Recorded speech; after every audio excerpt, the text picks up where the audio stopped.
श्री शिवाय नमस्तुभ्यम दोस्तों। आप सभी लोग जानते हैं कि पंडित जी की श्री समर्पण शिव महापुराण कथा दुर्ग छत्तीसगढ़ में यहाँ पर चल रही है। और दोस्तों इस कथा में पंडित जी ने बहुत दिनों बाद एक बहुत ही बड़ा और नया उपाय बताया है। और आप सभी लोग जानते हो कि जेठ का महीना चल रहा है और नवतपा भी चल रहे हैं, तो इन्हीं दिनों में किया जाने वाला पंडित जी ने एक बहुत ही बड़ा और विशेष यहाँ पर उपाय बताया हुआ है, जो कि है दोस्तों पेड़ के नीचे या गमले के नीचे शिवलिंग बनाने वाला। अब ये उपाय आपको किस लिए करना है, कब करना है, किसको करना है, कैसे करना है, ये सारी जानकारी हम आपको इस वीडियो में देंगे। अगर आपने आज की कथा को नहीं सुना है तो भाई आपको यह वाला उपाय ज़रूर सुनना चाहिए, क्योंकि आज की कथा में ही पंडित जी ने अपना यह वाला उपाय बताया हुआ है।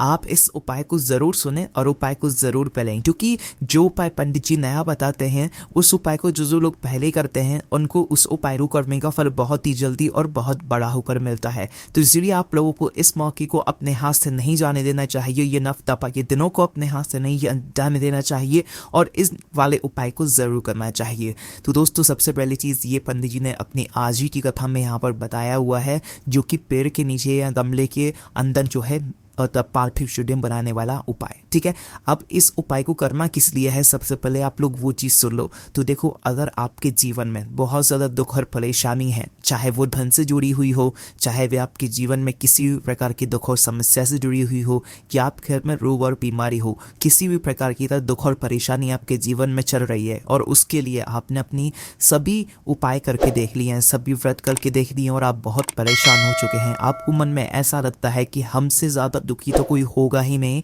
तो भाई उस जगह पर आप लोगों को यह वाला उपाय करना है। कहने का मतलब है कि आपकी सारी दुख और परेशानियों के लिए आप लोगों को अपना यह वाला उपाय करना है। ठीक है, इस उपाय का नाम आप कह सकते हो कि पेड़ के नीचे शिवलिंग बनाने वाला उपाय या गमले के नीचे शिवलिंग बनाने वाला उपाय। ठीक है, तो अब दोस्तों इस उपाय को करना किसको है, सबसे पहले आप लोग वो समझ लो। तो देखो, जो भी उपाय विशेष होते हैं उनको विशेष रूप से घर की बड़ी माताएं बहन ही करती हैं, तो इस वाले उपाय को भी घर की जो बड़ी माताएं बहन होंगी उनमें से कोई भी एक माता बहन इस वाले उपाय को कर ले। ठीक है, उसके बाद में दोस्तों अगर किसी कारणवश घर में माताएं बहनें उपस्थित ना हो तो फिर घर का कोई बड़ा पुरुष भी इस वाले उपाय को कर सकता है, फिर चाहे वो पुरुष ही क्यों ना हो, उसमें कोई भी दिक्कत वाली बात नहीं है। उसके बाद में दोस्तों इस वाले उपाय को हमें किस समय करना है, तो देखो इस वाले उपाय को आप उस सुबह के समय करना है, इस बात का ध्यान रखना। ये वाला उपाय शाम के समय प्रदोष काल में नहीं होगा, है ना। उसके बाद में दोस्तों आप जानते हैं कि इस वाले उपाय को हमें किस जगह पर करना है। तो देखो, ये वाला उपाय को करने की सबसे अच्छी बात यह है कि इस वाले उपाय को आप अपने घर पर भी कर सकते हो, घर के बाहर भी कर सकते हो। पर देखो, ये वाला जो उपाय है ये या तो किसी वृक्ष के नीचे होगा, मतलब किसी पेड़ के नीचे होगा, या तो आपके घर के अंदर जो गमला है, गमले के अंदर जो भी पौधा लगा हुआ है उस गमले के अंदर होगा। ठीक है, बस ध्यान रखना जो भी गमला हो वो तुलसी का नहीं होना चाहिए, क्योंकि तुलसी के गमले के अंदर ये वाला उपाय नहीं होगा, इस बात का ध्यान रखना। बाकी आपके घर के सामने, घर के बाहर जो भी पेड़ लगा हुआ हो उस पेड़ के नीचे बैठ कर भी आप लोग अपना यह वाला उपाय कर सकते हो। ठीक है, तो और दोस्तों उपाय की सामग्री क्या है वो भी सबसे पहले आप लोग यहाँ पर सुन लो। तो देखो, इस उपाय को करने के लिए आपको सबसे पहले यहाँ पर 5 बेलपत्र की आवश्यकता पड़ेगी। कौन सी बेलपत्र की, 5 बेलपत्र की। उसके बाद में दोस्तों आपको इस उपाय को करने के साथ में 2 लोटा जल की भी आवश्यकता यहाँ पर पड़ने वाली है। ठीक है, 2 लोटा जल जैसे आप लोग तैयार कर लेते हो, अपनी 5 बेलपत्र तैयार कर लेते हो, तो उसके बाद में आपको शिव जी की 5 बेटियों का नाम भी याद रखना है, जो कि हम आपको यहाँ पर बता देते हैं। जया, विषहरा, शामली बारी, दौतली और देव, ये शिव जी की 5 बेटियों का नाम आपको ध्यान रखना है, क्योंकि उपाय को करते समय हमें इन 5 नामों का जाप भी जरूर करना है। तो दोस्तों सबसे पहली चीज़, आप लोग इस जेठ के महीने में या इस नवतपो के दिनों में जब भी इस उपाय को कर रहे हो तो सुबह सुबह आप लोग जल्दी उठ जाइएगा उपाय को करने के लिए। जितना जल्दी उपाय को कर सकें उतना ज़्यादा अच्छी बात है। तो आपको करना क्या है, उठते से ही आपको सबसे पहले स्नान कर लेना है, शुद्ध हो जाना है, और शुद्ध होने के बाद ही आप लोगों को अपने उपाय को करने की तैयारी करना है। और दोस्तों इस वाले उपाय को घर में से सिर्फ किसी एक सदस्य को करना है, सभी सदस्य को करने की बिल्कुल भी जरूरत नहीं है।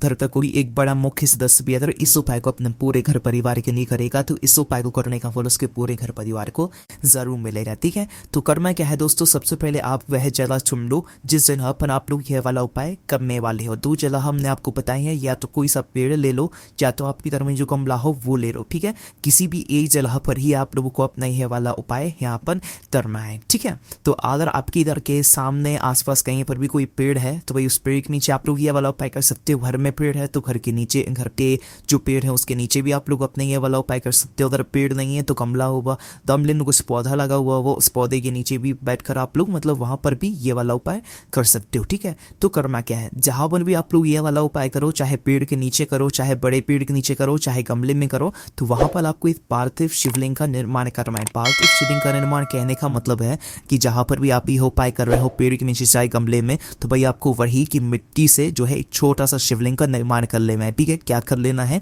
एक छोटा सा शिवलिंग, वहीं की मिट्टी को थोड़ा सा ऊपर की ओर उठाकर आपको एक शिवलिंग वहां पर बना लेना है। जैसे ही आपका वह शिवलिंग बन जाता है, इसे हम पार्थिव शिवलिंग कहते हैं।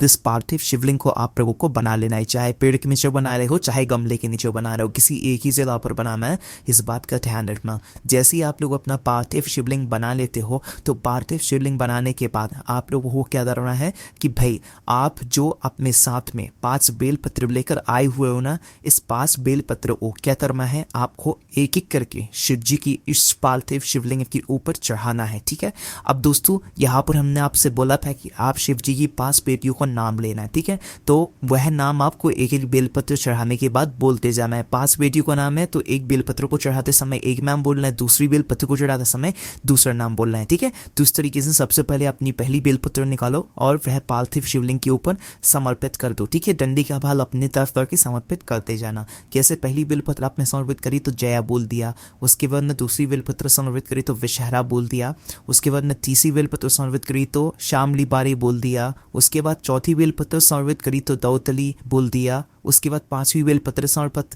करी तो देव बोल दिया। इस तरीके से आपको ये 5 बेलपत्र एक एक करके चढ़ानी है और हर बेलपत्र को चढ़ाते समय शिव जी की एक बेटी का आपको नाम लेते जाना है। जैसे ये 500 बेलपत्र चढ़ जाते हैं, अपना वह 2 लोटा जो जल है जो आप अपने घर से लेकर आए हुए हो उसे निकाल लो, और उसे निकालने के बाद आपको क्या करना है कि उसी पार्थिव शिवलिंग के ऊपर आपको अपने ये 2 लोटे जल को आमने सामने कर लेना है। ठीक है, एक तरफ से नहीं चढ़ाना है, दोनों लोटों को आमने सामने कर लेना है और एक धारा से इन्हीं 5 बेलपत्र के ऊपर आपको उस शिवलिंग के ऊपर जो है जल धारा से चढ़ाना चालू करना है। ठीक है, तो एक धारा से पूरा जल आप लोग वहां पर चढ़ा देना। जैसे ही आपका जल यहाँ पर चढ़ जाता है, तो दोस्तों हम यहाँ पर आपको एक बात और बता दें कि आपको अपने साथ में घी का दीपक भी जरूर लेकर जाना है, जो कि हमने आपको नहीं बताया है। तो घी का दीपक जो आप लेकर जाओगे, यह है आप लोग आटे का दीपक लेकर जाओगे। ठीक है, मिट्टी का होगा तो भी चलेगा, कोई भी दिक्कत वाली बात नहीं है। गोल बत्ती का होगा और उसमें शुद्ध देसी राय का घी डालेगा। ठीक है, तो इस तरीके से आपको यह वाला दीपक तैयार करना है,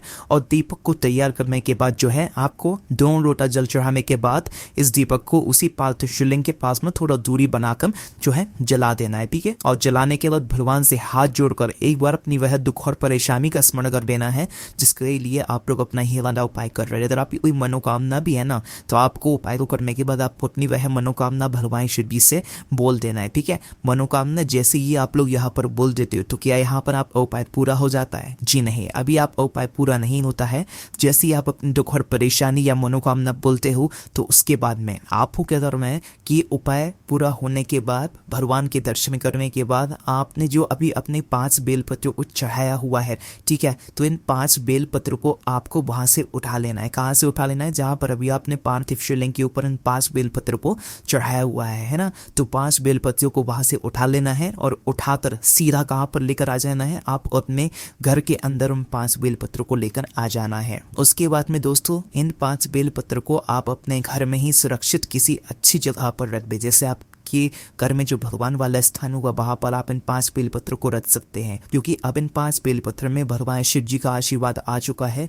और जब तक यह 5 बेलपत्र आपके घर में रहेंगे, आपके घर में कोई दुख और परेशानी नहीं आएगी। और आपने जिस दुख और परेशानी के लिए यह वाला उपाय किया होगा, तो जिस मनोकामना के लिए आपने यह वाला उपाय किया होगा, पंडित जी ने बोला है कि भाई 2.5 महीने का एक ज्यादा से ज्यादा समय है कि इस 2.5 महीने के अंदर आप लोगों के जीवन से सारी दुख और परेशानियां दूर हो जाएंगी। आपने जिस मनोकामना के लिए अपना यह वाला उपाय किया होगा, आपकी वह मनोकामना भी पूर्ण जरूर हो जाएगी, है ना। तो दोस्तों इस तरीके से आप लोगों को अपना यह वाला उपाय करना है। पर दोस्तों यहाँ पर एक प्रश्न और निकल कर आता है, हमें इस उपाय को कितनी बार करना है? तो देखो पंडित जी ने ऐसी तो कोई बात नहीं कही है कि हमें इस उपाय को कितनी बार करना है, पर इस उपाय को आप लोगों को एक बार ही करना है, रोज रोज नहीं करना है। जब भी करो पूरे मन और पूरे विश्वास से करना, ताकि आपको उपाय को करने का फल मिल जाए। पंडित जी ने खुद बोला 2.5 महीना ज्यादा से ज्यादा होगा, बाकी 15 दिनों के अंदर ही आपकी दुख और परेशानी दूर होना शुरू हो जाएगी और आगे आपके जीवन में कभी कोई दुख और परेशानी नहीं आएगी। इस तरीके से आपको अपना यह वाला उपाय पूरा कर लेना है। बस दोस्तों ध्यान रखना कि हमने आपको जो 2 जगहें बताई हैं उन 2 जगहों में से किसी एक जगह पर ही यह वाला उपाय होगा। या तो किसी आप पेड़ के नीचे ये वाला उपाय करना, या तो किसी गमले के नीचे ये वाला उपाय करना, और वहीं की मिट्टी से ही आपको पार्थिव शिवलिंग बनाकर ही यह वाला उपाय यहाँ पर करना है। ठीक है, तो जैसे जैसे हमने आपको बताया वैसे वैसे आप उपाय को करके देखें, आपको उपाय का फल जरूर मिलेगा। बाकी दोस्तों इस उपाय को करने में अगर आपको कोई भी दिक्कत, समस्या, परेशानी आती है तो उसे आप उनसे कमेंट करके पूछ सकते हैं। ओम नमः शिवाय, जय बोले आवाज श्री शिवाय, नमस्तु प्रियम।